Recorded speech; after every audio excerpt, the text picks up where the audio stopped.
بسم اللہ الرحمن الرحیم۔ ہمارا آج کا موضوع ہے یہ سمجھا جائے کہ ایک متوازن سوچ سے کیا مطلب ہے، ایک متوازن زندگی جو اس مثبت سوچ کے نتیجے میں حاصل ہو اس کو کیسے سمجھا جائے، اسلامی تعلیمات کے حوالے سے، قرآنی تعلیمات کے حوالے سے اور حضور صلی اللہ علیہ وسلم کی حیات طیبہ کے حوالے سے۔ ارشاد باری تعالیٰ ہے هو الذی انزل الکتاب بالحق والمیزان، قرآن حکمت سے بھرا ہوا اتارا اور اس کے ساتھ میزان۔ میزان کی 3 ڈائمنشنس ہیں، ان 3 ڈائمنشنس کے ذریعے ہمارا تزکیہ نفس کیسے ہو، یہ قرآن حکیم کا مطلوب و مقصود ہے۔ سب سے پہلا میزان علمی میزان، ہماری علم کا صحیح استعمال، ہماری عقل سلیم کا صحیح استعمال، اچھے برے کی پہچان اور صحیح و غلط کی تمیز۔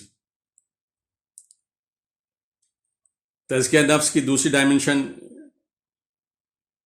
اخلاقی میزان کے ذریعے، یعنی عدل و انصاف، ظالم اور مظلوم میں صحیح پہچان اور ان میں صحیح انصاف۔ اور نمبر 3 سب سے بڑا میزان حقوق اللہ اور حقوق العباد میں ٹھیک ٹھیک تصفیہ، ان میں ٹھیک ٹھیک توازن۔ ایک متوازن سوچ، ایک متوازن طرز زندگی اس لیے ضروری ہے کہ اس کا اثر ہمارے تمام فیصلوں پہ ہوتا ہے، چاہے وہ فیصلے سماجی ہوں یا معاشی ہوں یا کسی اور نوعیت کے ہوں۔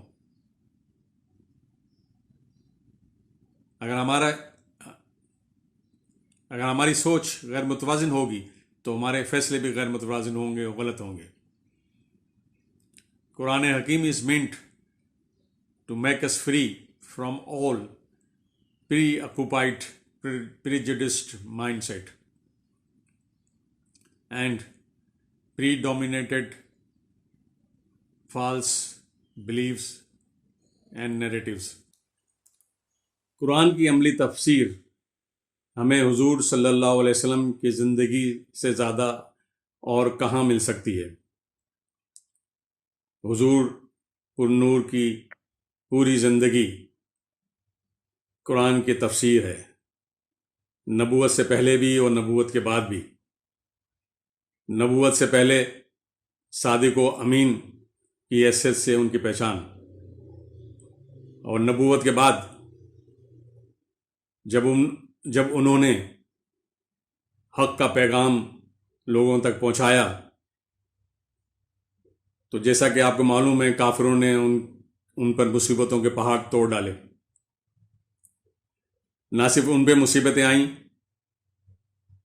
بلکہ ان کے پورے خاندان کو مصیبتیں جھیلنی پڑیں، یہاں تک نوبت آ گئی کہ ایک مرتبہ حضور کے چچا حضرت ابو طالب نے حضور کو بلایا اور ان سے کہا کہ آپ کوئی کمپرومائز کیوں نہیں کر لیتے ان لوگوں سے، کچھ لو کچھ دو، کچھ تصفیہ ہو جائے۔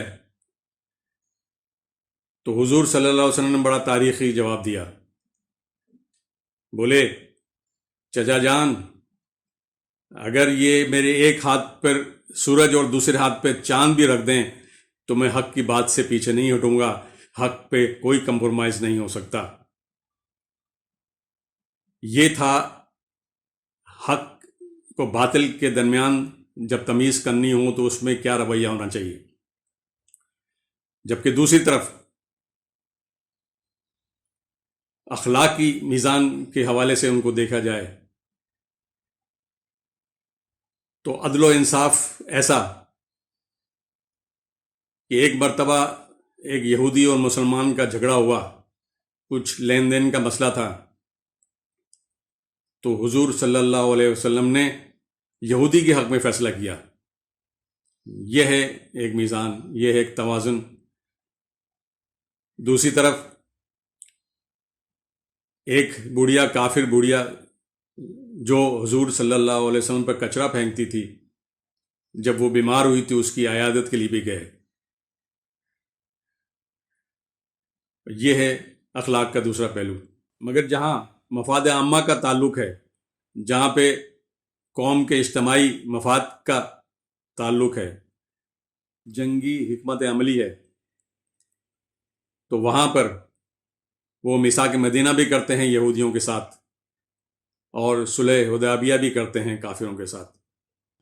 اب ہم جائزہ لیتے ہیں ہماری آج کل کی زندگی کا، ہمارے آج کے دور کا، کہ ہم کہاں کھڑے ہیں.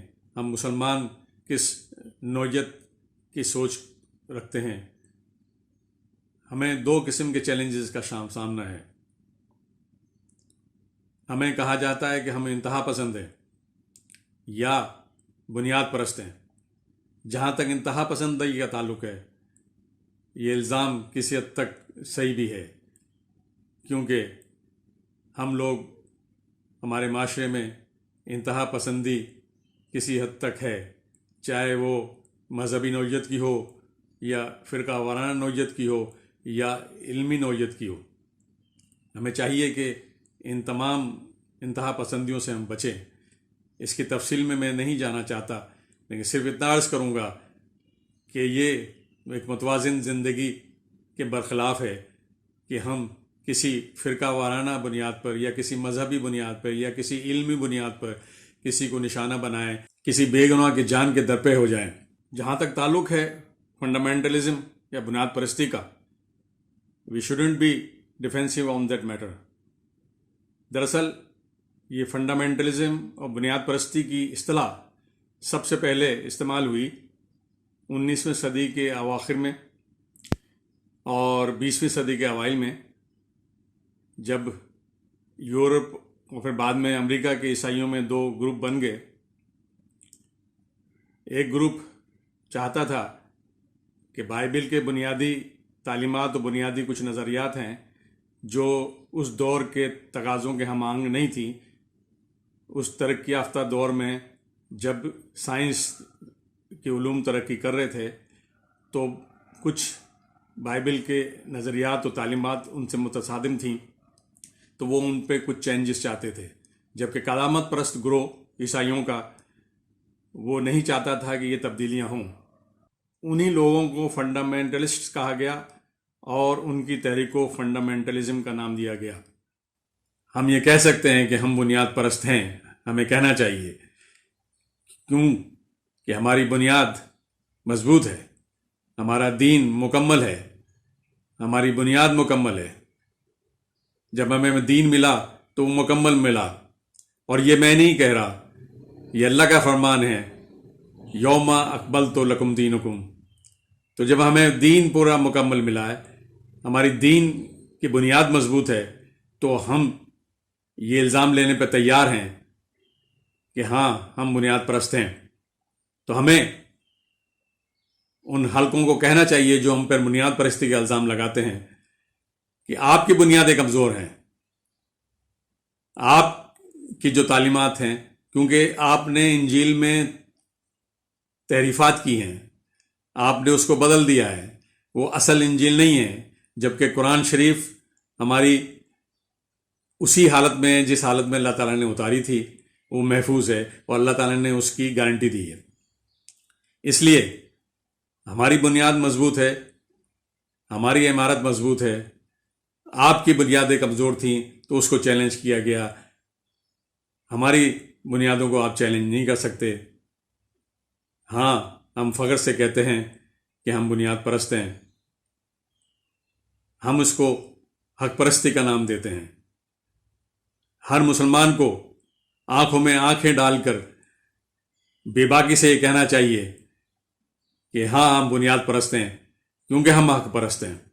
علامہ اقبال نے اسی موقع کے لیے ایک بڑا خوبصورت شعر کہا ہے کہ باطل دوئی پسند ہے، حق لا شریک ہے.